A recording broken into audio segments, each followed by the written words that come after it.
What's up guys, it's Will back again for the second time today. This time I'm here with a review of the horror film The Conjuring 2. Man, reviewing 2 videos in one day is a tough life. First world problems. I do love going to horror movies though because everyone talks and laughs more because they're all scared. Everyone's like, I'm not scared, you're scared. Anyway, I digress. Let's get into The Conjuring 2 because that's what you're here for.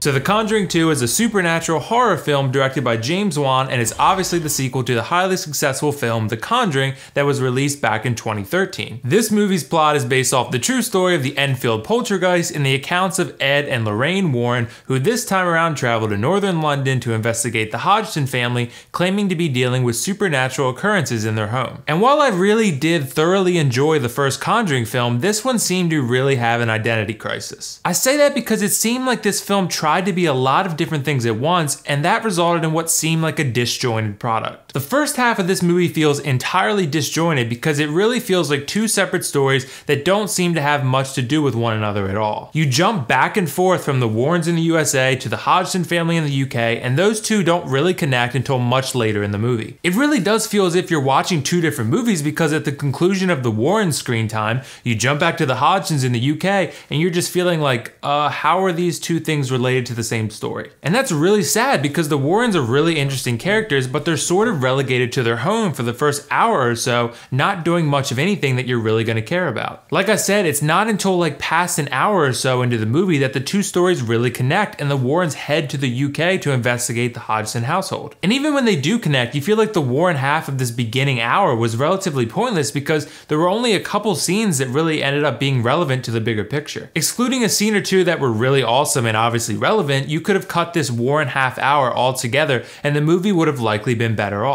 Okay, so in terms of the actual horror and scariness of this film, I would say that it's pretty good and it reaches the level you'd expect for the most part. There were definitely a lot of jump scenes that got the better of me and some scenes that built the tension up really well. There's also some scenes where they build the tension about as high as a New York City skyscraper and then just don't give you anything at all. And then you're just sitting there like, the fuck? What was the point of that? There's also some cases where the CGI looks kind of crappy on the demon as well, and plenty of other scenes where the tension is ruined with, here, have a biscuit. No mom, I don't want a biscuit, I'm being possessed by a demon.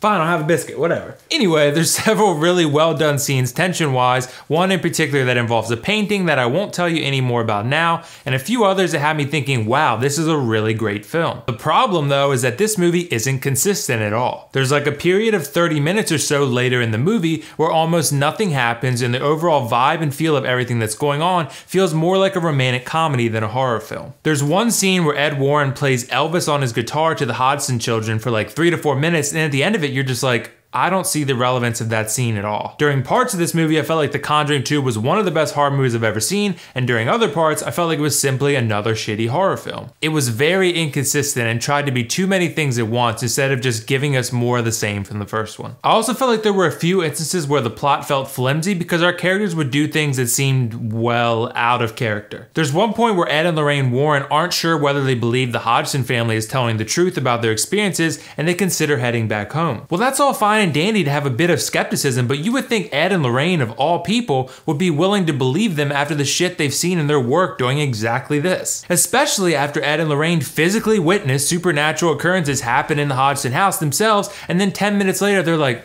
I don't know whether I believe them or not. What do you mean you don't believe them? You just saw something that was entirely unexplainable 10 minutes ago. You're professionals who see similar shit all the time and now you're skeptical because why exactly? To transition though, the acting in this film was actually really good and made up for some pretty stale dialogue. Vera Farmiga as Lorraine Warren and Patrick Wilson as Ed Warren are both just as awesomely acted this time as they were the first time around. The best character in this film by a long shot though was Janet Hodgson, played by Madison Wolfe. Janet is the one that the spirit who haunts the Hodgson home takes a liking to, and thus she gets plenty of well-deserved screen time. Because her acting in this film was absolutely phenomenal and carried a lot of poorly written scenes for me. She acted some really complex character emotions out on the big screen beautifully, and I have to say that I was thoroughly impressed with her work. Hopefully we see her in other movies to come. The other 3 Hodgson children don't really get much screen time, which is a shame because they do really well in their respective roles as well. I really feel like there's a lot of things that could have been cut from this film though. Its runtime is around 2 hours and 15 minutes, and it probably would have been better off like 30 minutes shorter in my opinion. There's just a lot of really repetitive elements and scenes, and as a viewer you may find yourself thinking like, okay, we just got that, can we get something else now? I also kept thinking like, okay, this is gonna be where they fight off the demon in the climax of the film, and nope, more family bonding scenes and biscuits. There's not as many scary scenes as you'd like, and that was sort of a problem to me because that's what this film is supposed to be doing pretty often. Overall though, this movie has some really fantastic and scary scenes,